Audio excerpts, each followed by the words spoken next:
At the simplest level, cancer or cancer cells are cells that have lost the ability to follow the normal control that the body exerts on all cells.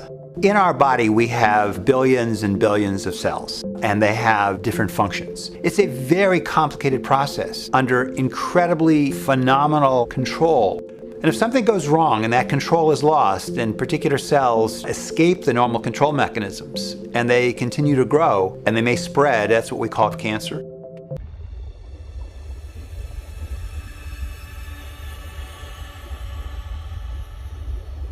A fetus develops in the womb. It's an astonishing 40-week journey from a single cell to a baby ready to be born.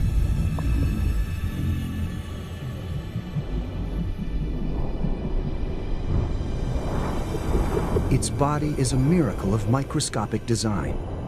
Tiny, perfectly formed organs, each made up of billions of perfectly functioning cells.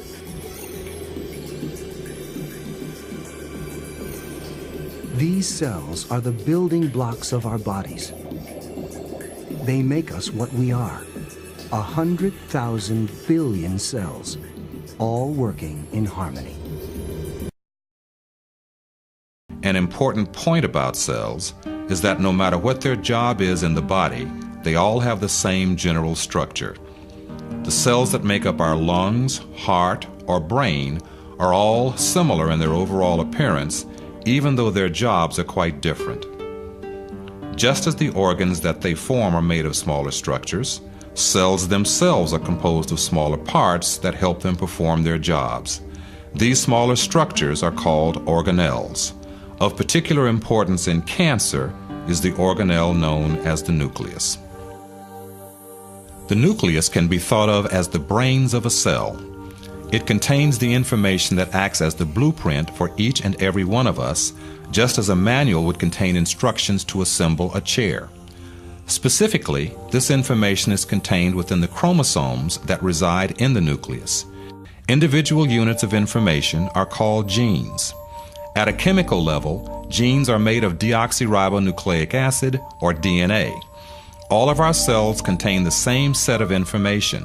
It is only how the information is used that makes them different. For example, cells in the lungs use different bits of the blueprint to do their job than the cells in our stomach. In cancer, changes to the DNA cause some of the genes to fail to perform or to do their job in a way that causes problems for the affected individual. In short, all cancers are thought to result from changes to DNA that alter critical genes and change the behavior of the affected cells. Cancer is the result of a long process that begins when one of the cells in an organ or tissue becomes damaged or altered in a way that causes it to break free from the normal controls that allow our cells to work together in harmony. A group of misbehaving cells can cause the same kinds of problems in a body that a defective part would cause in any other type of machine. When the body needs it, our cells split into two and replace those cells that are defective or have come to the end of their lifespan. This makes it possible for our tissues to preserve their shape and their respective functions with the passage of time. Every cell is therefore programmed to multiply and die. This ordered but complex program is controlled by the center of the cell, the nucleus, which contains chromosomes containing many genes made up of DNA. Sometimes, some of these genes undergo a change. The nucleus then sends out abnormal orders and the cell goes wrong. It multiplies uncontrollably and takes on a life of its own. Each new cell produced contains the same defect. The cells proliferate chaotically and form a tumor. This process may be short, but is often long. 10 to 30 years may separate the birth of a first abnormal cell from the appearance of a tumor of about 1 cubic centimeter. A normal cell will divide only when it receives a chemical signal telling it to do so. These signals are interpreted in the nucleus, and the cells reproduce their genetic information and divide into two identical daughter cells through a process called mitosis. Cancer cells do not obey this rule and will divide even if they do not receive appropriate signals. In addition to the signals that normal cells receive telling them to divide, they are also told when to stop dividing. This prevents too many cells from being made. In fact, the cell division process is a highly ordered process. This is a critical issue in cancer because cancer cells do not obey or require normal signals for division. This can lead to the formation of a mass of cells that piles up and may form a tumor. Also different from normal cells is the ability of cancer cells to continue dividing indefinitely. Certain genes make products that lead cells to reproduce. This would be equivalent to the gasoline system in cars.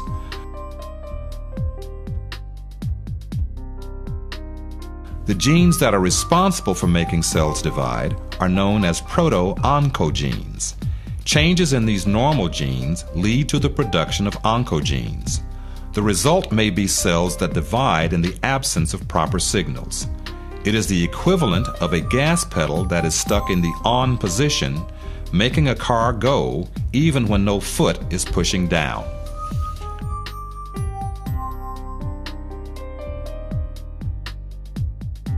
Genes whose products function as the equivalent of cellular brakes also exist. As a group, these genes are known as tumor suppressors. Humans have 2 copies of each gene, one inherited from each parent. If a single copy of a tumor suppressor is damaged, the other copy is usually able to stop the cell from behaving abnormally. This would be like losing either the front or rear brakes of a car. The car may be damaged, but would still be able to stop. But if the second set of brakes is damaged as well, the car would not be able to stop, just as the cell would not be able to stop dividing if both copies of the tumor suppressor genes are damaged. One way that the development of cancer is prevented is via the death of defective cells. A cell that becomes mutated or damaged will first attempt to repair the damage. If that is not possible, the cells will commit the cellular version of suicide.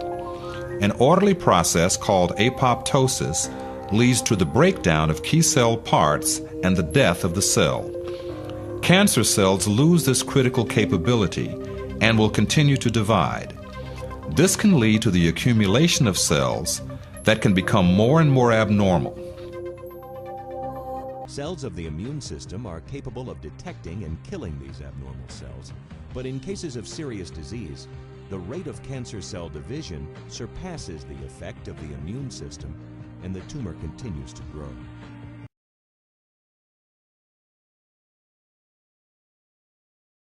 If a change occurs to the nucleotide sequence, it is like having the letters of a word changed. An alteration in a gene is called a mutation. Why does a cell become cancerous? There are many factors, and they can exist to different degrees. Factors have been identified, such as hereditary genetic anomalies, exposure to some viruses, HIV, hepatitis B, C, and D, papillomavirus, Epstein-Barr virus, exposure to toxic agents, chemical products, radiation, sun, unhealthy behaviors, such as the consumption of alcohol and tobacco, or a diet too rich in fat and low in fruit and vegetables.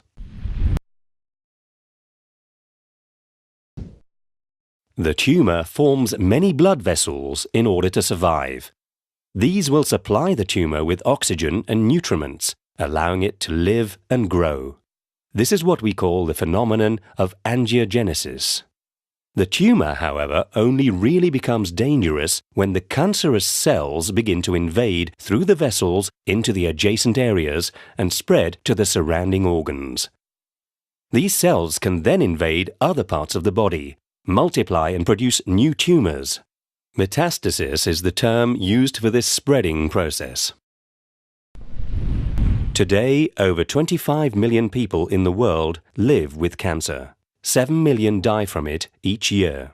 The disease represents the leading cause of mortality for those under 65. Lung cancer is the most widespread, followed by breast cancer, colorectal, stomach, and prostate cancer. The means to combat cancer do, however, exist. These often complementary treatments are used alone or in combination according to the type of cancer and its status. The goal of the treatments is to make it possible to eliminate the tumor and cure the patient in early-stage cancer, or like a chronic disease, to control its development. There are mainly 3 kinds of treatment. Surgery consists of removing the tumor in part or in its entirety. Radiotherapy exposes the tumor to radioactive rays, which prevent the diseased cells from multiplying and destroys them. Chemotherapy consists of administering systemic medicinal substances to destroy the cancerous cells or prevent them from spreading. Chemotherapy and radiotherapy act on cancerous cells, but also on healthy cells, which explains their side effects. But today, better knowledge of the characteristics of cancerous cells makes it possible to develop therapies that target the cancer development mechanisms more specifically.